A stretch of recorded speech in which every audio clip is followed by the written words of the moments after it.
আল্লাহ পাক বলতেছেন ফাবিআইয়ি আলাই রাব্বিকুমা তুকাযযিবান। আল্লাহ পাকের কোন কোন নিয়ামতটা তোমরা অস্বীকার করবা? সকল নিয়ামতগুলো অস্বীকার মনে ক্ষমতা কারণ নাই। আল্লাহ পাক এটাকে বলতেছেন ওয়াসাক্কারা লাকুম মা ফিস সামাওয়াতি ওয়া মা ফিল আরদ ওয়া আসবাহা আলাইকুম নি'মাতি যাহিরান ওয়া বাতিনা। আমি আল্লাহ পাক রব্বুল আলামিন এই জমিনের মধ্যে, আসমান এবং জমিনের মধ্যে তোমরা আমার বান্দারা যা কিছু দেখতেছো, আমি সব কিছু আমার বান্দাদের জন্য অধীন করে দিলাম। ওয়াসবাহা আলাইকুম নি'মাতু যাহিরা ওয়া বাতিনা, যেগুলো তোমরা দেখতে পাও আর যেগুলো দেখতে পাও না, আমি সব নিয়ামতগুলো আমি তোমাদের জন্য অধীন করে দিয়েছি।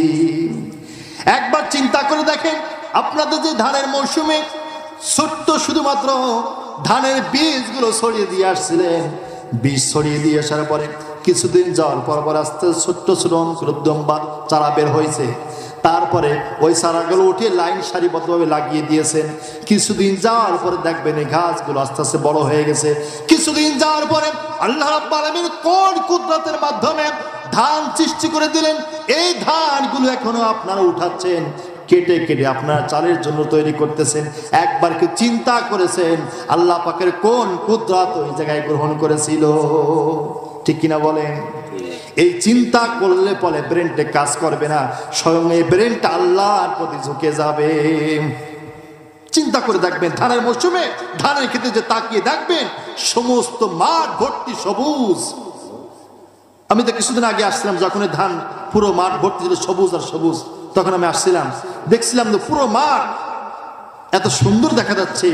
জবান থেকে বের হয়েছে সুবহানাল্লাহ আলহামদুলিল্লাহ বের হয়ে আসে, কথাটা ঠিকই ঠিক না?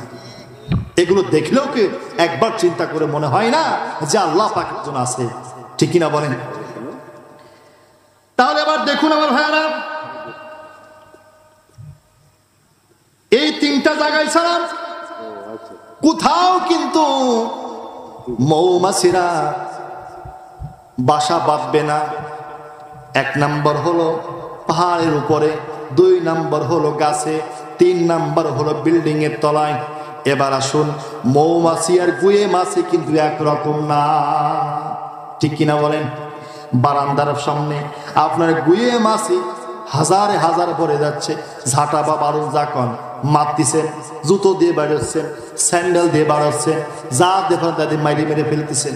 কিন্তু মনে করে দেখবেন ওই মৌমাছির উপরে যে জায়গায় মৌমাছির চাকটা বানাইছে, ওই মৌমাছির জায়গায় যদি একটা ঢিল মেরে দেখো, একটা ঢিল মারার সঙ্গে সঙ্গে 7 তবক পানির মধ্যেও যদি যাও, ওই মৌমাছিরা ওই পানির তলে যেও কামড়াতে পারে কি পারে না?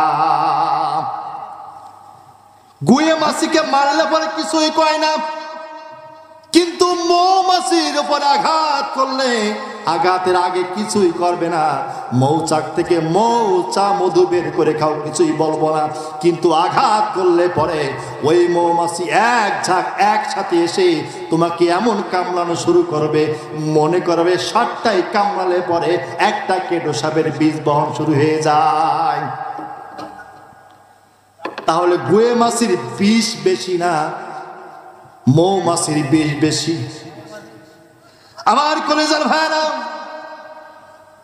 যারা গানের প্যান্ডেলে বসে আবার ওয়াজের প্যান্ডেলে বসে, ওরা হলো গুয়ে মাছি। কথাটা ঠিক কি ঠিক না? আর যারা দিলের মধ্যে অন্তরের মধ্যে কোরআনের আয়াত শুনলে পরে, আল্লাহ পাকের জিকির শুনলে পরে, আল্লাহ পাকের আজান শুনলে পরে, আল্লাহ রাব্বুল আলামিন ডাক শুনলে পরে, আল্লাহ রাব্বুল আলামিন ডাক শুনলে পরে অবশ্যই দিল কেঁপে ওঠে। ওরাই হলো সম্পূর্ণ মৌমাছি। ঠিক কিনা বলে? এই জন্য আমরা মুসলিম ভাইরা, আমরা এক হতে চাই কি চাই না? আমরা সবাই এক হতে চাই কি চাই না?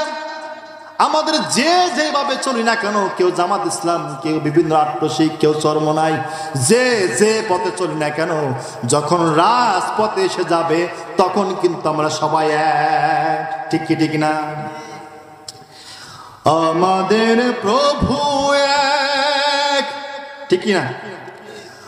আমাদের প্রভু এক। নবীর উম্মত জীবন বিধান এক ঐশী বাণী কোরআন আমাদের প্রভু এক একই নবীর উম্মত জীবন বিধান এক ঐশী বাণী কোরআন তবে কেন এক নাও হে মুসলমান এক হও করিয়া আহ্বান আল্লাহু আকবার বলেন আমাদের প্রভু একই নবীর উম্মত জীবন বিধান এক ঐশী বাণী কোরআন তবে কেন এক নাও হে মুসলমান এক হও করিয়া আহ্বান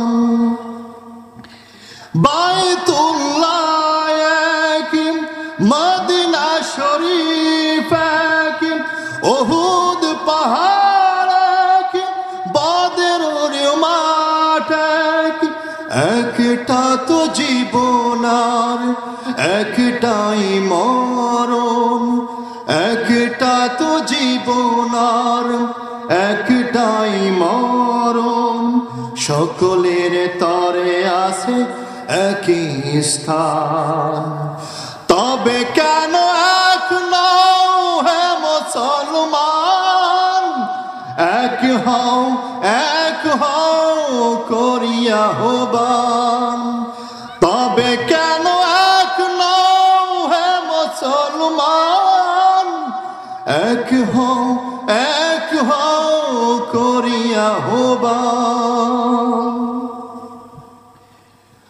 হাসরের মাঠে মিজানের মাফেক লাউহে মাহফুজ ফুলসিরাত এক একটা তো চাঁদার একটাই সূর্য একটা তো চাঁদার একটাই সূর্য ধরাতে নিয়মেনে আলো করে দান তবে কেন এক নাও হে মুসলমান এক হও করিয়া আহ্বান তবে কেন এক নাও হে মুসলমান এক হও করিয়া আহ্বান আল্লাহু আকবার বলে ভালো লাগছে আপনাদের কথাগুলো ঠিক কি ঠিক না আমার কলেজের ভাইয়েরা তাহলে যে কথা বলছিলাম এই মৌমাছিগুলোকে আল্লাহ রাব্বুল আলামিন এত সুন্দর সিস্টেম শিখিয়ে দিলেন যদি কিচ্ছু বলবে না যদি আঘাত করে সকলে মিলে তার উপরে ঝাপড়ায় পড়ে আমাদের মুসলিমের উপরে যদি কোনো মুসলমানের উপর আঘাত আনে আমরা সকল মুসলমান ভাইরা একসাথে মিলে তাকে প্রতিহত করব কতক্ষণ ঠিক কি ঠিক না এবার যে কথা মূল আলোচনা ওই সেই 90 নম্বর আয়াতের প্রথম অংশ ওয়াল আদল অর্থাৎ ন্যায় পরায়ণতা জুলুমকারী হওয়া যাবে না নিষেধের মধ্যে সর্বপ্রথম 1 নম্বর হলো জুলুমবাজি হওয়া যাবে না জুলুম করা যাবে না যদি জুলুমবাজি হয় তাদের পরিণতি সম্পর্কে আল্লাহ রাব্বুল আলামিন কি ঘোষণা দিচ্ছে দেখুন শুনেন আল্লাহ রাব্বুল আলামিন এই জুলুমকারীদের জন্য 25 নম্বর সূরা 6 নম্বর পৃষ্ঠা 13 নম্বর লাইন 42 নম্বর আয়াত 42 নম্বর আয়াত সূরাতুশ শুরা আল্লাহ পাক ডেকে বলতেছেন ইন্নাস সাবিলা আলাল্লাযিনা ইয়াযলিমুনান নাসা ওয়া ইয়াবগুনা ফিল আরদি বিগাইরিল হক উলাইকা লাহুম আযাবুন আলীম শুধু আয়াতটা বললাম দেখেন আয়াতের মধ্যে কত বড় কথা আল্লাহ পাক বলে দিচ্ছেন